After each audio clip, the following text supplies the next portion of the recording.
Welcome back to my YouTube channel. आज हम करेंगे चैप्टर नंबर 6 क्लास 6 का एनएसओ सीरीज़ का कंटिन्यूशन में। इसमें मैं आपको सारे नोट्स प्रोवाइड कर रहा हूँ और फिर उसके बाद जैसी नोट्स वाली सीरीज़ ख़त्म हो जाएगी तो मैं आपको इसकी वर्कबुक सॉल्व करा दूँगा जल्दी जल्दी से। और फिर जो 5 साल में प्रीवियस आए हुए पेपर्स हैं उसका सॉल्यूशन पूरा प्रोवाइड कराऊँगा मैं आपको थ्रू वीडियो। ओके, तो चलिए हम शुरू करते हैं चैप्टर नंबर 6। और एक चीज़ और, मैं जितनी भी वीडियोस ये बनाया हूँ पूरी आपको चैनल पे जाके प्लेलिस्ट में जाके सारी वीडियोस एक पे मिल जाएगी। प्लेलिस्ट का नाम रहेगा क्लास 6 एनएसओ, ठीक है। उसमें आपको सारी ये जो वीडियोस हैं ये सारी मिल जाएंगी। ओके, तो आप उधर से तुरंत रेफ़र कर सकते हैं। चलिए हम शुरू करते हैं चैप्टर 6 चेंजेस अराउंड अस। इसमें क्या है, आपको पूरे इस चैप्टर में चेंजेस के बारे में बताया गया है कि किस टाइप के चेंजेस होते हैं और उसका क्लासिफिकेशन किया गया है। ठीक है, क्लासिफिकेशन इन द सेंस जो भी अभी है वो हम दिखते हैं नीचे, अच्छे से एक्सप्लेन किया हुआ है नोट्स में। या आप जैसे आप देख सकते हैं कि आप सराउंडिंग्स में जहाँ भी हैं, आपके आसपास जितनी भी चीज़ें हो रही हैं उन सब में कुछ ना कुछ चेंज है। ठीक है, चेंज कुछ भी हो सकता है, जैसे कलर में चेंज हो गया या फिर शेप में चेंज हो गया या फिर साइज़, पोजीशन, ठीक है, या फिर उसका स्ट्रक्चर। किस किस चीज़ में चेंज होता है? Colour, shape, size, position, state और इंटरनल स्ट्रक्चर।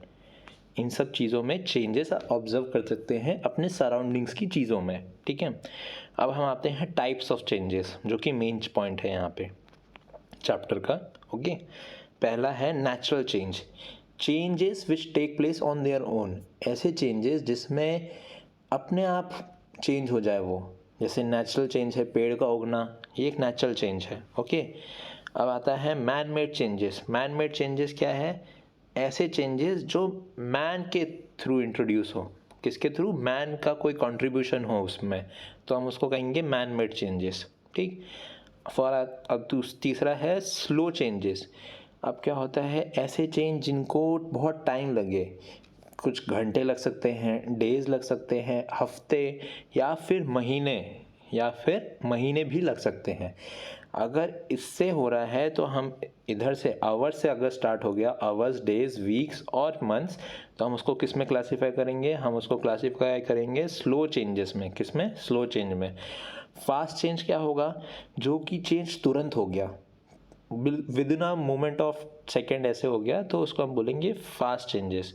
ठीक है, सेकेंड्स या फिर मिनट्स में अगर चेंज हो गया है तो हम उसको बोल देंगे फास्ट चेंज है भाई।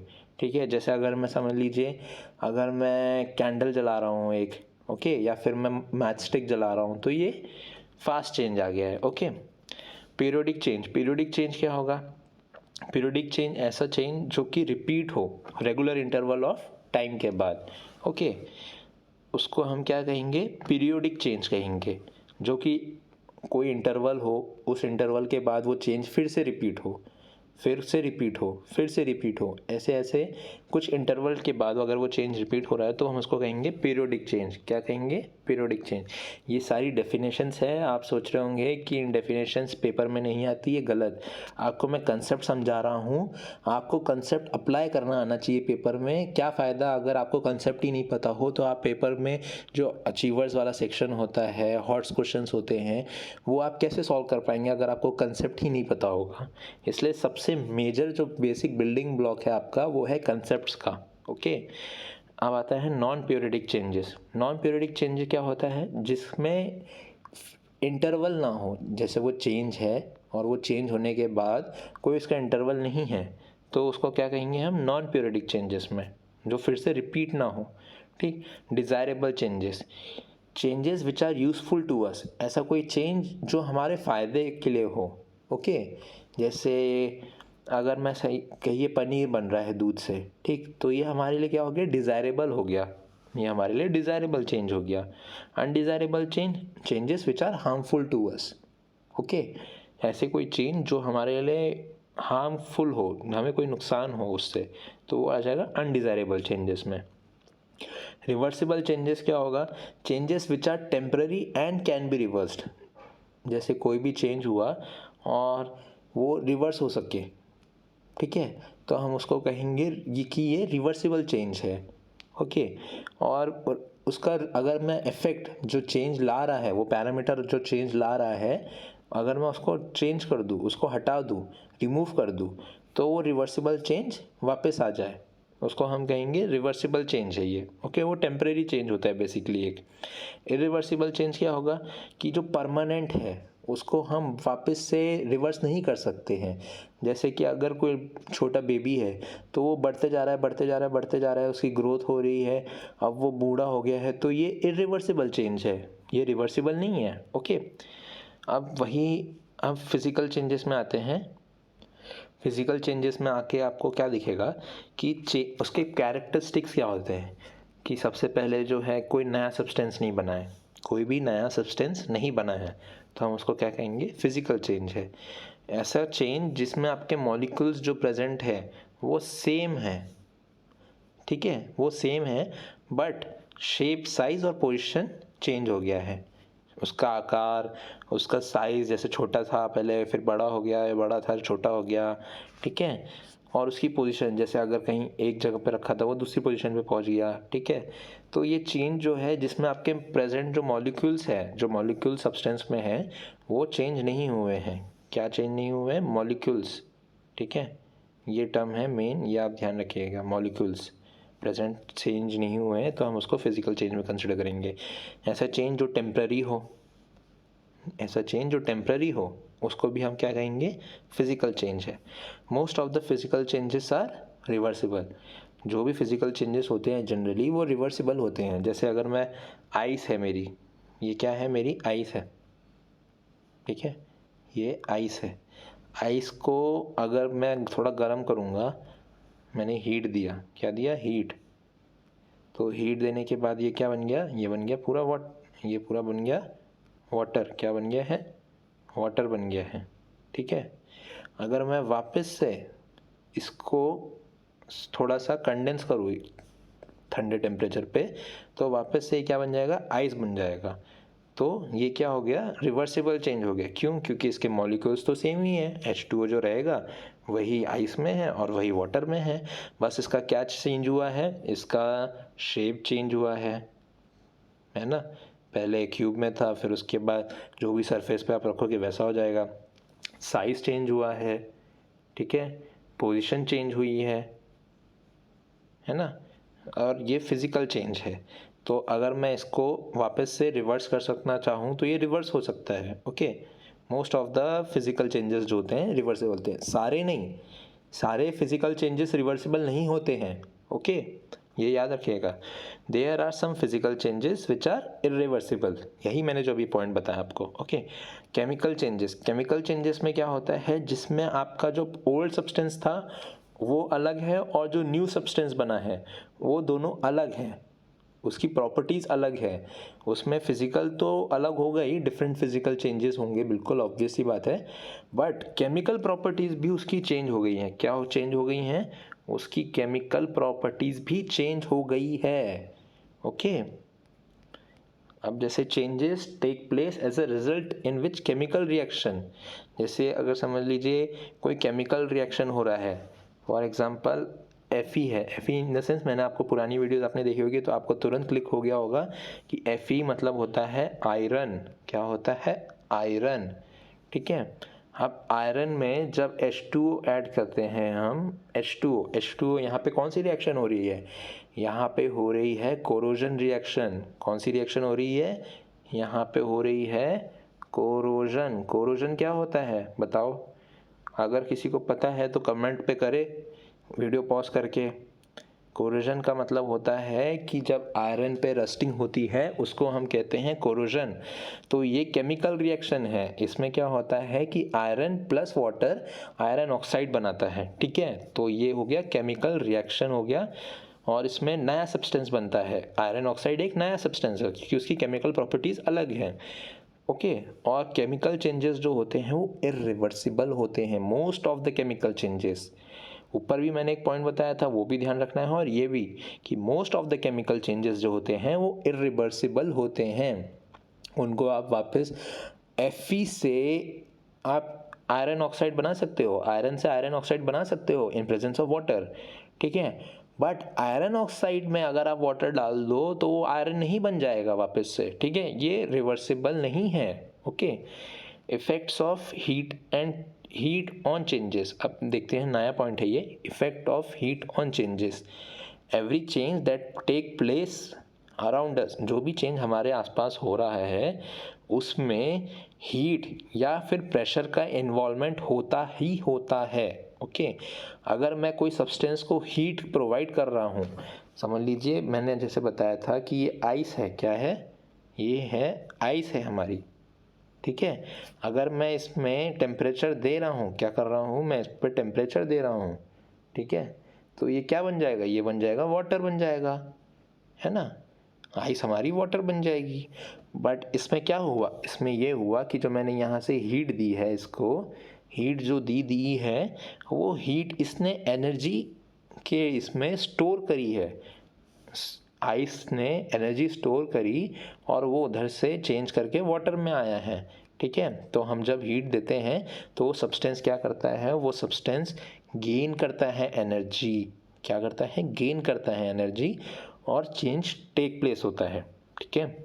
अब क्या होता है, हीटिंग और कूलिंग से, हीटिंग एंड कूलिंग, ठीक है, इससे क्या होता है, प्रेशर में इंक्रीज़ और डिक्रीज़ होता है।